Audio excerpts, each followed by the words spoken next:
Okay. So ఒకటి అంటే విప్రకాష్ గారు, ఇప్పుడు చాలా మంది ఇప్పుడు తాడు శ్రీనివాస్ గారు చాలా మంది మధ్యలో వదిలేశారు.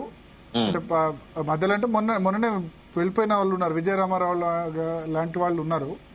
సో వాళ్ళు ఏంటంటే క్వశ్చన్, స్వీయ రాజకీయ అస్తిత్వం అంటే టీఆర్ఎస్ అయినా బీఆర్ఎస్ అయినా ఇంకోటి ఎందుకు పాసిబుల్ కాదు? స్పేస్ లేదు, వాక్యూమ్ లేదా? అంటే లీడర్ గా ఎవరో ఒకరు పిల్లి గంట కట్టాలి కదా. ఎవరు కట్టాలి? ఇప్పుడు ఎవరో ఒకరు ముందుకు వస్తే వాళ్ళు ఎంబడి కొంతమంది జమ అవుతారు. ఇప్పుడు 2001లో బీఆర్ఎస్ పెట్టినప్పుడు చాలా కష్టపడ్డాం. కేసీఆర్ కూడా కేసీఆర్ సిద్దిపేటలో చాలా చేశారు మంత్రి, గానీ పాపులారిటీ అంత లేదు కదా. అప్పటి పరిస్థితి వేరు కదా. అప్పుడు ఎన్కౌంటర్లు, వలసలు, కరువు. ఇప్పుడు అట్లా లేదు కదా పరిస్థితి. ఇవాళ కొంత కంఫర్ట్ జోన్ లో ఉన్నారు. కాకపోతే తెలంగాణ అస్తిత్వం ఇబ్బందిలో ఉన్నా కూడా ఇక్కడ కొంత ఎంత లేదన్నా 10 ఏళ్లలో ఒక నియో రిచ్ సెక్షన్ వచ్చింది. అది పాలిటిక్స్ లో వచ్చింది, అది వ్యాపారాల్లో వచ్చింది. కొంత తెలంగాణ తెలివి ఇవాళ 3,40,000 కోట్ల నుంచి 13.5-15 లక్షల కోట్లకు జిఎస్డిపి పెరిగిందంటే అప్పుడున్నంత పరిస్థితి ఇప్పుడు ఎందుకుందంటే ఒక్క ఎన్కౌంటర్ లేదు. ఆ 10 ఏళ్లలో ఒకటో రెండో జరిగినాయి. తర్వాత రేవంత్ రెడ్డి గారు వచ్చినాక కూడా ఛత్తీస్గఢ్ లో భాగంగా జరిగినాయి. కానీ తెలంగాణ అడిగడం ఎక్కడ ఎన్కౌంటర్ లేవు. వలసలు తగ్గినాయి, నీళ్లు వచ్చినాయి. మహబూబ్నగర్ లో 8-9 లక్షల ఎకరాలు పంటలు పండుతున్నాయి. వలసపోయిన వాళ్ళు రిటర్న్ వచ్చారు. కరెంటు కోతలు తగ్గినాయి. ఇవాళ కొంచెం ఆనాటి పరిస్థితులు లేవు కాబట్టి ఇప్పుడు ఎవరైనా పొలిటికల్ పార్టీ పెట్టాలన్నా మళ్ళా పదవుల కోసమే వస్తారు తప్ప కాజు కోసం వచ్చేవాళ్ళు తక్కువ. అందుకే దానికంటే ఏంటంటే ఎవరి పార్టీలో వాళ్ళు తెలంగాణ లక్ష్యాల కోసం కేసీఆర్ దృష్టిలో పెట్టుకోకుండా మాకు అన్యాయం జరుగుతుందని బీజేపీ వాళ్ళు పోయి మోడీని కలవాలి. బనకచెర్ల విషయంలో మీరు మార్చుకోండి మీ స్టాండ్ అని చెప్పాలి.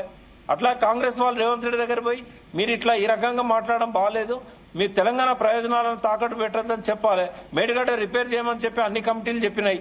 ఎందుకు చేయడండి రేవంత్ రెడ్డి గారు? ఇచ్చంపల్లి కట్టి మేడిగడ్డను ముస్తానంటే వీళ్ళు కాంగ్రెస్ వాళ్ళు ఎందుకు సాధించాలి? కొట్లాడొద్దా? ఇచ్చంపల్లి ఎందుకు కడతావు నువ్వు? మాది ఎందుకు ముంచుతావు? ఇచ్చంపల్లి వల్ల మాకేం లాభం? బనకచెర్లకు లాభం, ఇచ్చంపల్లి వల్ల కావేరీ డెల్టాకు లాభం, మోడీ గారికి లాభం.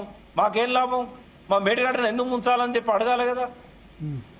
ఇవన్నీ ఇట్లాంటి వాటి కోసం మనం తెలంగాణ అస్తిత్వం అంటే నీటిపారుదల శాఖ అవగాహన ఉన్నవాళ్ళు కదా. దక్షిణ తెలంగాణలో ఎందుకు మరి ఇది చేసినారన్న?